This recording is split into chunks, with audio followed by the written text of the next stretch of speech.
Hi. Starting this week, we begin a unit of this course that I call Theories of Leadership. During the last 2 weeks, we've been looking at the character of contemporary leaders like Michael Nutter and Geoffrey Canada, and we've been thinking and reflecting on our own strengths and weaknesses as leaders. Now we take a step back and ask the question, what are the factors that make for effective leadership? In our first 2 weeks of discussion, we focused on factors pertaining to the leaders themselves, their personal characteristics, their skill and knowledge, the behaviors that they exhibited. And these things are certainly an important element of leadership.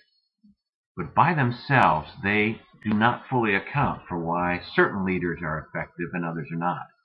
In fact, the same person with the same leadership styles could be quite effective in one setting and not so effective in another. So for this reason, we want to look at how leadership researchers over the last century have grappled with the question of what makes for effective leadership. When I was growing up, we had a medical dictionary in our home, and in the middle of the book was a set of transparencies designed to show the various systems in the body. On the first page was the outline of the human body. Turn over the next page, and there was the skeletal system superimposed on the outline of the body. Turn the next page, and there was the nervous system with the skeletal system in the background with the outline of the body. The next page, the circulatory system was added, then the various glands, then the muscles and the nervous system, and so on. As I turned each page, I got a clearer picture of all the systems that made up the body. But I also saw how each individual system contributed to the whole. Well, I'd like to suggest that our study of these various theories of leadership is somewhat the same way. We start with the simplest and most basic of theories, trait theories, the study of certain character traits and how they make for effective leaders. However, since that theory alone is not sufficient, we need to add others in theories and models to the whole. So we look at behavior theories, style theories, contingency theories, and even charismatic and transformative leadership theories. Each theory or model contains an element of truth and insight, but is insufficient in itself to account for everything.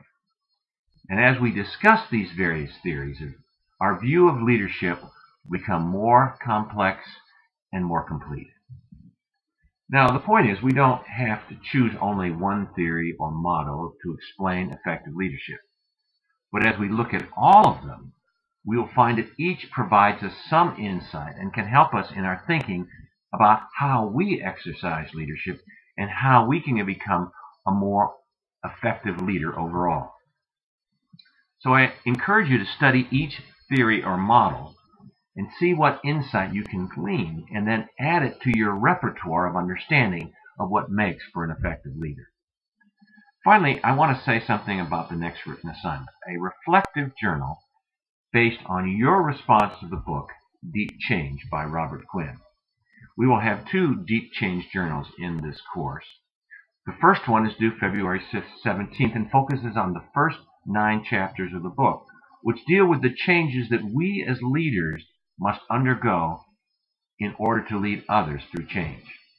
One of the key aspects of leadership is change. If we are a leader, we are taking people from point A to point B, which means we are going to ask them to change in some way. And we cannot ourselves lead people where we are not willing to go. So before we can invite others to change, we ourselves must undergo change. And that's what the first 9 chapters of Deep Change challenge us to think about.